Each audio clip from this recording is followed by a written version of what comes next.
Hi guys, I'm Blair from goodsignal.com. This landing page review is all about the importance of site search and why it can lead to higher sales, better conversion rates, and an overall better understanding of your visitors. So the website that I want to show you to illustrate the importance of site search is called thecookshop.co.nz. I came across this website this morning while doing a search for a gift for my brother-in-law, and he's in New Zealand, so I wanted to use a local store, so I did a Google search and these guys come up on page 1. So brilliant, I thought I'd found the winning website. Now when I arrived on the site, I'm an e-commerce mind. That's what I've got in my mind, that's what I want to do, and I'm so used to Amazon having this amazing search facility where I just type in exactly what I want or the kind of thing that I want, and Amazon's going to show me the top products, and I usually end up buying what they recommend. So I was kind of expecting a similar experience here. So I looked at the logo in the top left. I didn't even bother looking at the navigation along here, and I was immediately looking for that little search box that's usually over in the top right. Now these guys didn't have one, so it immediately started making me think, is this really the place that I should be doing my online shopping? I scrolled down and I saw a massive picture that depicted obviously a real life brick and mortar store. So instantly I kind of thought maybe these guys aren't really an online e-commerce website. I should probably just go back to Google. That's exactly what I did. So in probably less than 5 seconds I used the back button and I went back to Google. So I think one of the lessons there is if you're going to be selling products online, then you need to make the experience as close to being a traditional e-commerce experience as you can. That means you need to have a search facility, otherwise people are going to think that maybe you don't sell products online. In fact, maybe you are just a brick and mortar store. So that's the first point. To take the point a little further, I then went back to Google and I found this website called the Home Store. This is the homestoreonline.co.nz.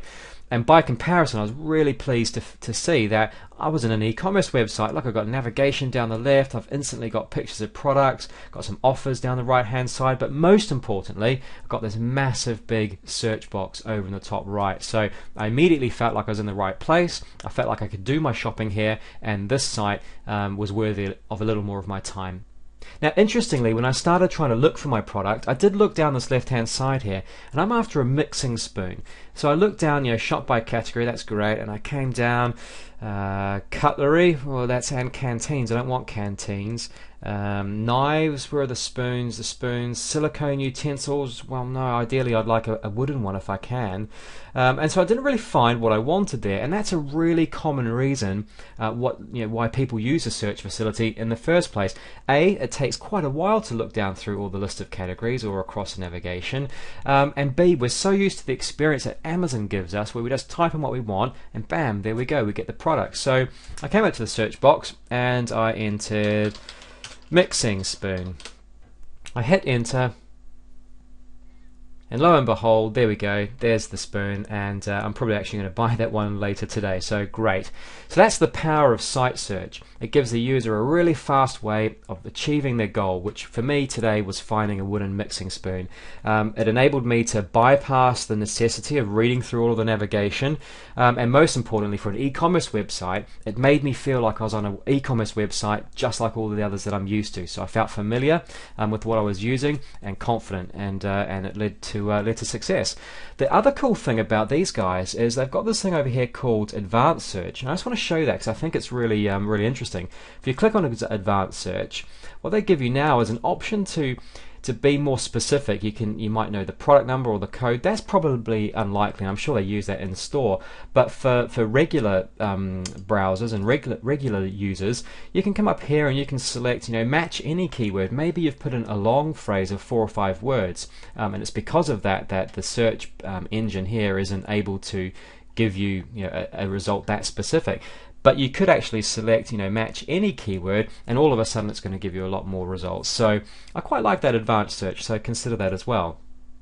But there's an equally important reason why incorporating site search and also tying it in with your analytics is a really smart way of improving your conversion rate. What I mean is, if you know what people are typing in here, you know the exact words that they're typing in, that can give you incredible insights that can help you to understand your users. For example, you can identify keywords that maybe you're not targeting in your pay-per-click campaigns. You can look for keywords that maybe you're not including in your navigation or your categories, keywords or products that you're not including at all. Maybe there's content that's completely missing. You're missing a whole segment of your market.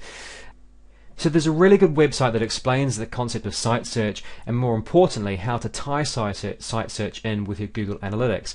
And that article is on a website called A List Apart. I'll leave a link down below so it's there for you. And it's been written by Avinash, who's probably the world leader in Google Analytics integration and understanding visitor behavior and that sort of stuff using analytics.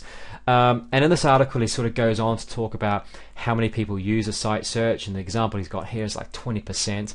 He talks about the sorts of keywords and phrases that we use, but actually what's more interesting is how it ties in with Google Analytics. And as you can see here, he's got different particular search term, how many total unique searches were made for that term, time after search, so having put in that search phrase, how long did that visitor actually stay on the website.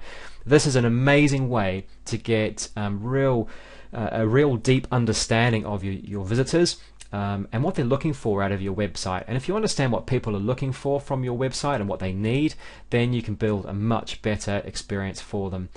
So that's it for this landing page review. If you want to sell stuff online, do include a search facility. Lots of people use it, but most importantly, consider the potential that that facility has for understanding your users. Blatant plug here for my tutorial series. It's just about ready to be released. It's free, and the first section in that is all about how to understand your users. It really is the first step towards massively exploding your conversion rate. So if you want to know more about that, then look over on the right hand side in the sidebar, sign up for the course. It's free and it's going to be released pretty shortly. So my name's Blair, and this was Good Signal.